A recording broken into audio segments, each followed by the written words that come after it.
Assalamualaikum warahmatullahi wabarakatuh.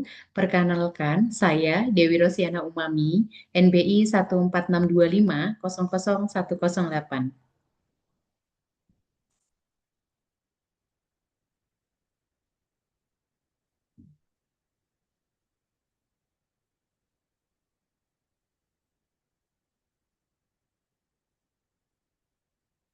Kali ini saya akan mempresentasikan tentang implementasi dan analisis optimasi kombinasi strategi retensi pelanggan telco dengan algoritma evolusioner. Nah, latar belakang dari penelitian ini yaitu industri telekomunikasi yang kompetitif menuntut perusahaan tidak hanya memperoleh pelanggan baru, namun juga mempertahankan pelanggan yang sudah ada. Kehilangan pelanggan atau customer churn menurunkan pendapatan berulang dan meningkatkan biaya akuisisi sehingga strategi retensi menjadi keputusan bisnis yang sangat penting. Untuk solusi algoritma evolusioner cocok untuk digunakan karena mampu mencari solusi mendekati optimal melalui seleksi, eksplorasi, dan juga perbaikan solusi bertahap.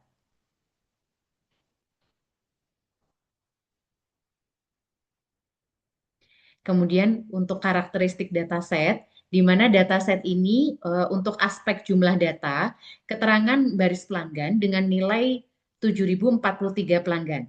Untuk jumlah kolom, total kolomnya ada 21 kolom. Kemudian untuk target churn-nya berpindah atau tidak sebesar 26,54% churn. Kemudian ada nilai kosong pada kolom total biaya sebanyak 11 baris. Kemudian untuk jumlah data 7.043 pelanggan. Untuk biaya bulanan berada di rentang 18,25 dolar sampai dengan 118,75 dolar dengan rata-rata 64,76 dolar. Untuk lama berlangganan dengan 0 sampai 72 bulan dengan rata-rata 32,37 bulan. Sumber datasetnya kita dapat dari kaggle.com. Kemudian untuk tahapan implementasi di sini kita melakukan yang pertama pre-processing data, kemudian kita menemukan atau memprediksi model churn-nya, kemudian kita menentukan pelanggan prioritas dan juga mendefinisikan strategi prioritas yang akan diimplementasikan, kemudian memberikan nilai fungsi fitness, menggunakan algoritma evolusioner yang akan diimplementasikan apa saja. Kemudian kita menganalisis dari hasil masing-masing algoritma dan kita memberikan hasil dan evaluasi.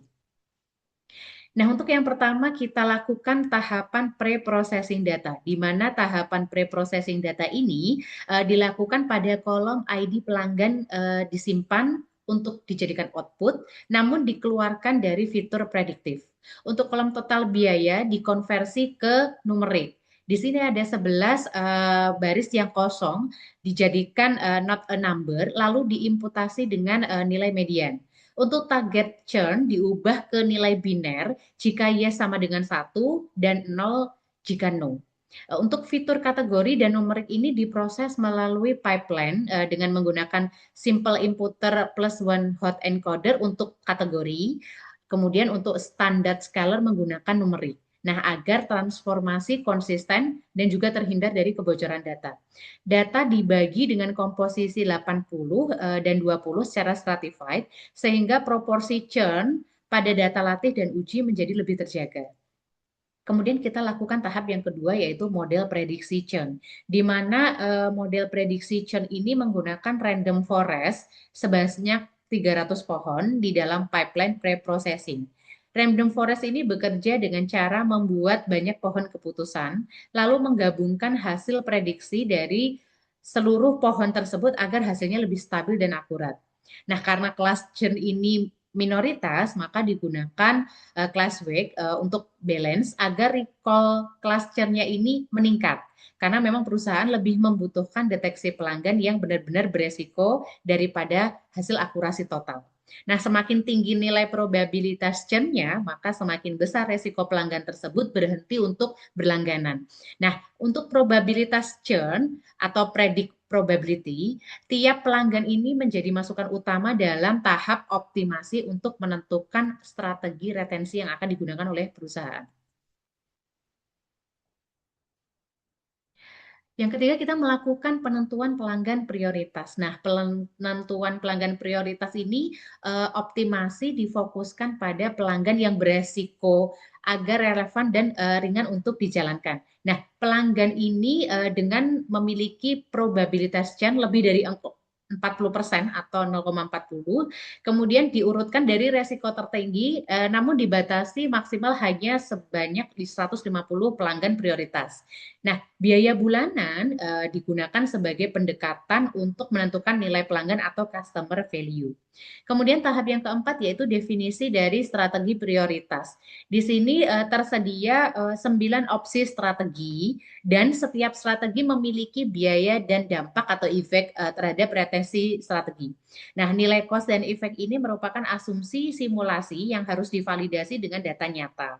Nah, kita jelaskan bahwa misal kode kosong dengan strateginya tidak ada tindakan, akan berdampak cost-nya nol dan juga efeknya tidak ada. Jadi tidak ada biaya yang dikeluarkan, tidak akan ada dampak yang diberikan. Kemudian strategi yang kedua yaitu memberikan diskon 10%, menambah biaya 5 satuan biaya dan memberikan efek 10%. Berikutnya diskon 20%, menambah biaya 9 satuan biaya, kemudian memberikan efek 18%. Nah, yang paling besar memang untuk paket premium. Strategi paket premium ini memberikan atau mengeluarkan cost sebesar 12 satuan biaya dan memberikan efek 28%. Yang kelima, kita lakukan pemberian fungsi fitness, di mana fitness ini mengukur total manfaat retensi dikurangi dengan biaya dan penalti anggaran. Nah, untuk pelanggan kesekian, rumusnya benefit sama dengan churn probability churn dikalikan customer value dikalikan effect. Nah, untuk nilai net value sama dengan benefit dikurangi biaya atau cost. Nah, nilai total fitnessnya itu sama dengan jumlah dari net value dikurangi lambda kali nilai maksimal antara 0 sampai dengan total atau selisih total cost dikurangi dengan budget limit. Nah, penalti yang diberikan bila total biaya itu melebihi anggaran. Nah, pada eksperimen ini digunakan budget limit sebesar 400 dan lambdanya sama dengan 2, sehingga algoritma didorong mengarahkan strategi mahal hanya ke pelanggan yang bernilai saja dan berisiko tinggi sambil menjaga anggaran dari perusahaan. Yang keenam, kita lakukan algoritma evolusioner yang diimplementasikan. Ada 6.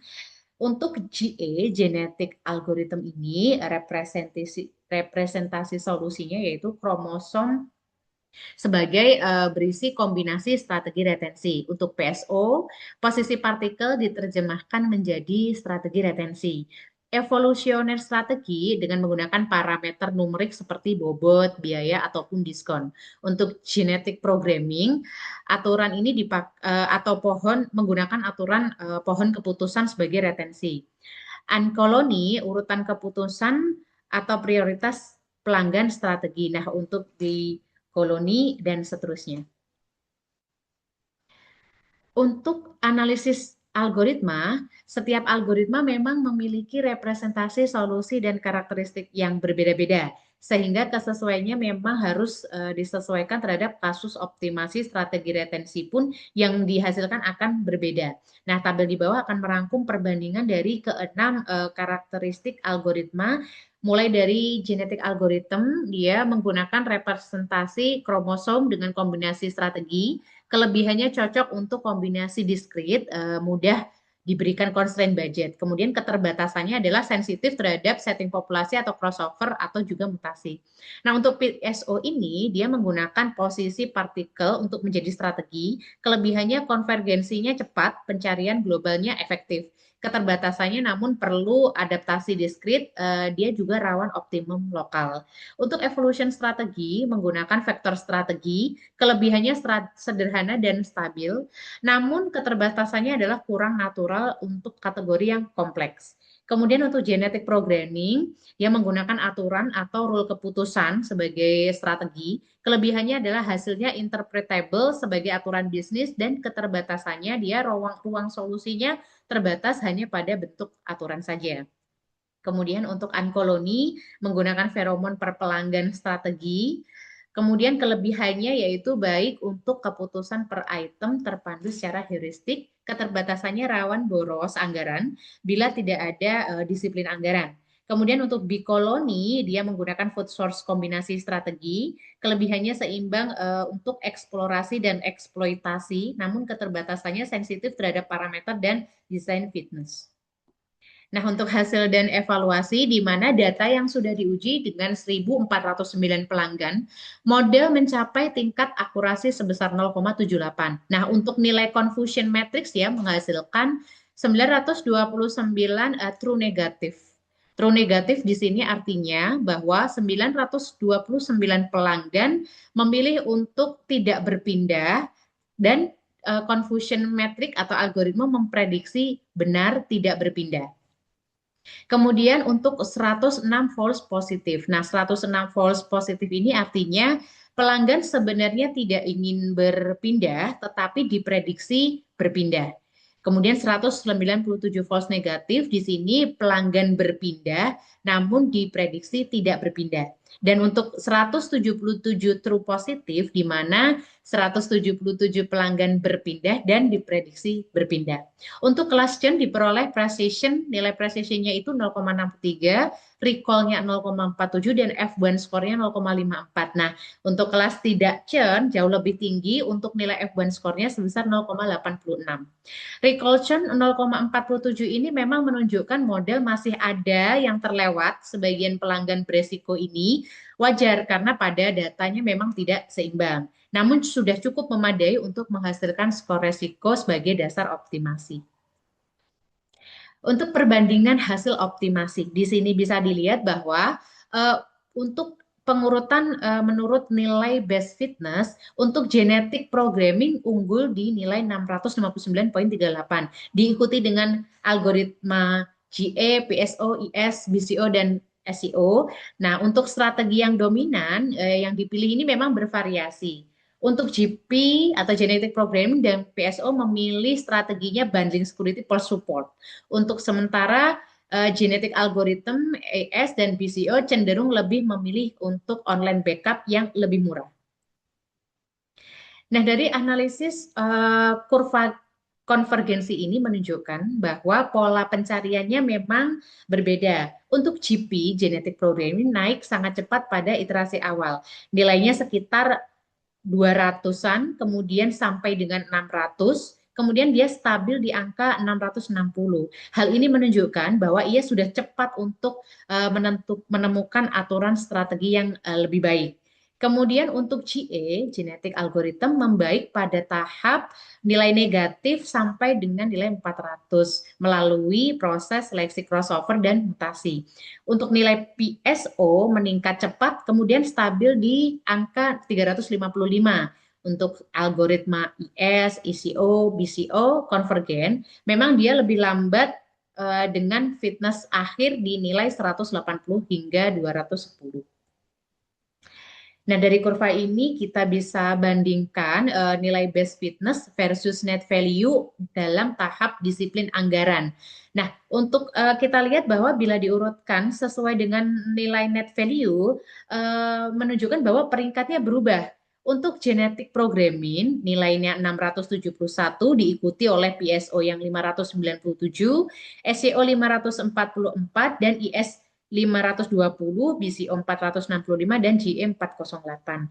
Nah, di sini untuk PSO dan SEO sebenarnya menghasilkan nilai yang total benefitnya itu tertinggi dengan nilai 1115 dan 1120 sudah melampaui genetic programming. Namun nilai fitnessnya jatuh karena dia melanggar anggaran total cost-nya mereka sebesar 519 dan 576, jauh di atas budget yang hanya 400, sehingga akan terkena penalti yang sangat besar. Nah, sebaliknya pada GP dengan nilai cost 406 dan GE 405,5 berada nyaris tepat di batas anggaran, sehingga bisa dipastikan nilai penaltinya hampir kosong atau tidak ada nilai penalti. Maka keunggulan GP ini bukan karena manfaat mentah yang sangat besar, melainkan karena memang paling disiplin terhadap kendala anggaran. Nah, GP ini memang mengarahkan strategi mahal atau bundling kepada 58 pelanggan paling bernilai dan beresiko. Untuk PSO dan SEO menemukan kombinasi yang bermanfaat besar, namun masih menghabiskan banyak anggaran sehingga dia masih kalah pada fungsi fitness yang fungsinya untuk memberi penalti pemborosan. Nah, output rekomendasi dari solusi algoritma yang terbaik, kita pilih genetic programming, menghasilkan rekomendasi strategi per pelanggan. Jika diurutkan, maka net value-nya sebagai proses prioritas penanganan. Di sini ditampilkan 5 baris teratas. Untuk prioritas pertama dengan nilai risiko churn yang paling tinggi yaitu 0,990, menggunakan strategi bundling security plus support dengan estimasi benefitnya sebesar 19.899, nilai net value-nya 12.899.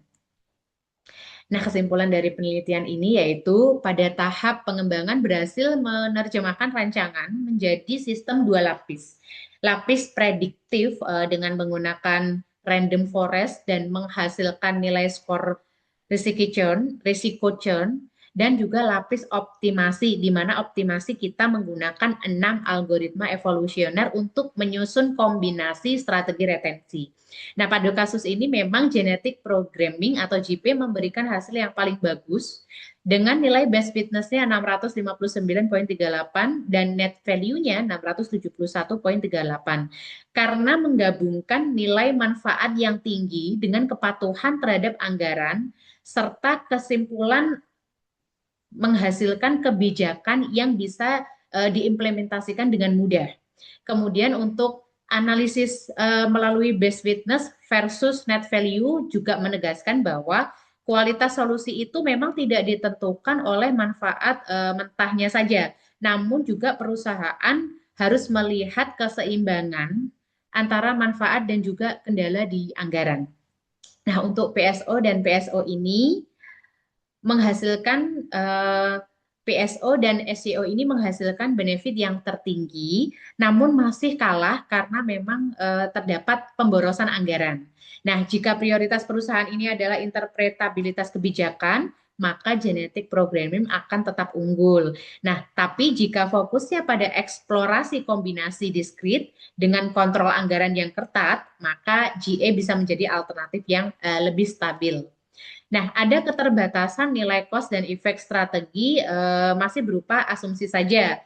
Nah, sehingga perlu dibarengkan dengan kalibrasi menggunakan eksperimen pada data yang nyata.